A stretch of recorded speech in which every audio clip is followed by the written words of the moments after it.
Hello and welcome to After the Buzzer. My name is Nathan Jackson. I'm joined here by Joshua Sperry, and we're so excited to bring you all things UVU sports.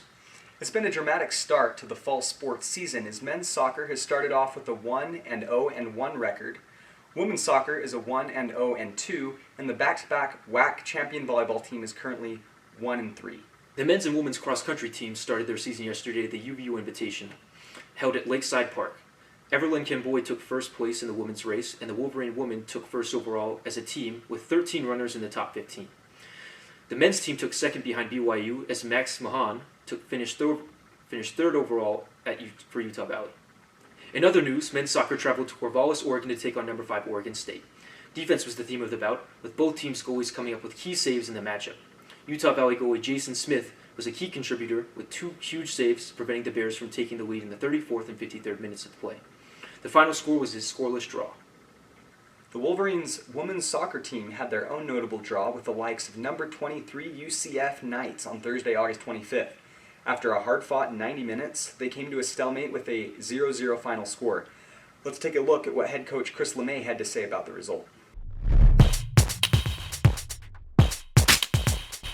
Well, I mean, right now it's a matter of we've got three games right in a row. It's Thursday, Saturday, and then Tuesday. And Tuesday, when we have Alabama out here on the same field, I mean, it's gonna be a similar type, matchup. They took it to us last year, and we're hoping that that we can come out and perform better. So, I mean, yeah, I think just onwards and upwards. I'm really happy with another shutout. 2 shutouts in a row. If we don't give up goals, we'll figure out ways to score because we got a lot of potency up top. Here's a shot back and a diving save from Delisle. Just an overall complete performance. I thought both sides of the ball we were organized. We looked experienced. I mean, I think a year ago, 2 years ago, even 3 years ago, this type of game sometimes was a little bit too much for us, and I thought that we had chances to win. Certainly play. I mean, Central Florida is an unbelievable team, very well coached, super athletic. So I mean, we give them all the credit in the world, but I mean, we felt like we threw punches for 90 minutes with a top 25 team, and we're proud of our result.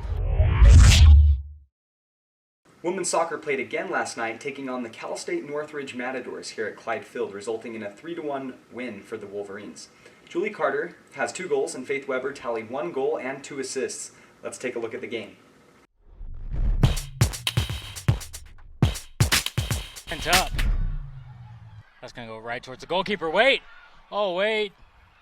That's Faith. Faith Weber sends it in. And that's going to be Julie Carter. Yeah, I mean, we're not happy. I mean, as weird as that sounds. I think we took our foot off the gas after the first half. I think we got a little bit complacent, and we made it a much more interesting game. Credit to Cal State Northridge going down 3-0 and then continuing to play hard the entire time and looking for opportunities, creating them, and they definitely exposed some things we need to work on. That's a great ball into Weber. Weber looks for it, and it's put back in. It's good to see both soccer teams performing well at the start of the season. How's the UVU volleyball team shaping up, Nathan? Well, both soccer teams are performing well, but the volleyball team looks like they're starting to bounce back after their slow start. I'm glad you asked. The volleyball team played in their first match of a 3-day Utah Valley Invitational yesterday against the California Golden Bears. Cal started off hot, winning the first set, but cooled off as the Wolverines were able to win the next 3. Let's take a closer look. They're a Pac-12 team. They've never played them before. It's fun to see new faces, new teams. And we're ready for the first serve here between the Wolverines and the Golden Bears. This is the second of 3 home games this week for Utah Valley. They'll have Northern Arizona on Saturday afternoon. They got that first win at home of the season against Cal Poly, the Mustangs, on Monday night. On the outside, it's deflected at the net. Good defense by the Wolverines. Bears will try the other side. Another deflection. Nixon tried to make a play, could not get there. And it is the Golden Bears who take set number 1. Not so good for Cal. Definitely much better for the Wolverines. I'm interested after the set is over what both coaches talk about to bring back and put into play for the third set. What a free ball. Palmer looking for the setter's dump. Schul keeps it alive down the middle. Broadbent. Desag pops it over. Palmer back to Dorius and cannot be handled this time by Mater, and it is another kill for Tori Dorius, 6 on the night. Serving for the Bears. And Aaliyah Mater Tanavasa to put it away, and she does. It's Kaz, the graduate student, the MBA. Kaz Tanavasa gives the Wolverines a 2-set. Nixon on the service line to give the Wolverines an even closer edge. A great serve. It's a service ace. Bryton Nixon brings the Wolverines within their first win against the Golden Bears in their first ever meeting. With a chance to put the Bears away in the first match of the Utah Valley Classic. It's a great serve. Stress on the Bears. It's Grote. Palmer keeps it alive. Nixon pops it up. Tori Dorius. We're still going. Mater back set to Grote. Palmer with the dig. Nixon up. Tori Dorius now with the hit. Grote with the dig. They'll go back to Lydia Grote. It is blocked at the net, but it is still alive. Desaw hits it over. Nixon pops it up to Palmer. They'll go to Tori Dorius. Tori Dorius gets it done for Utah Valley. A fun fourth set with a lot of drama results in a Wolverine victory over the Golden Bears. They won the second, third, and fourth set. The Utah Valley Invitational will continue today and tomorrow. California faces Northern Arizona today at 2 p.m. UVU will face Northern Arizona tomorrow at 2 p.m. Men's soccer continues their road stint tomorrow as they travel to Seattle to take on number 8 ranked Washington Huskies at 8:30 p.m.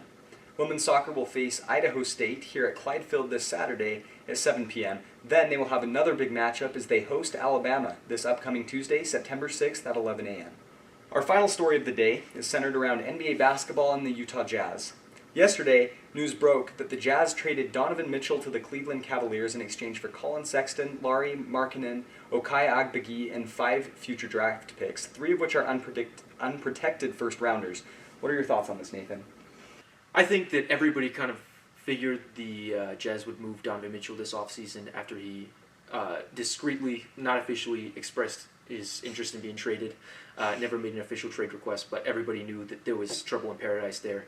And after 3 seasons of essentially underperforming in the playoffs, not meeting expectations, I think that Ryan Smith was ready to blow things up. I think Danny Ainge coming in is a good indicator of that. They did hire a new head coach as well, so I think it's time for a full rebuild. Colin Sexton's a great young talent. He averaged 24 a game with the Cavaliers his rookie season before.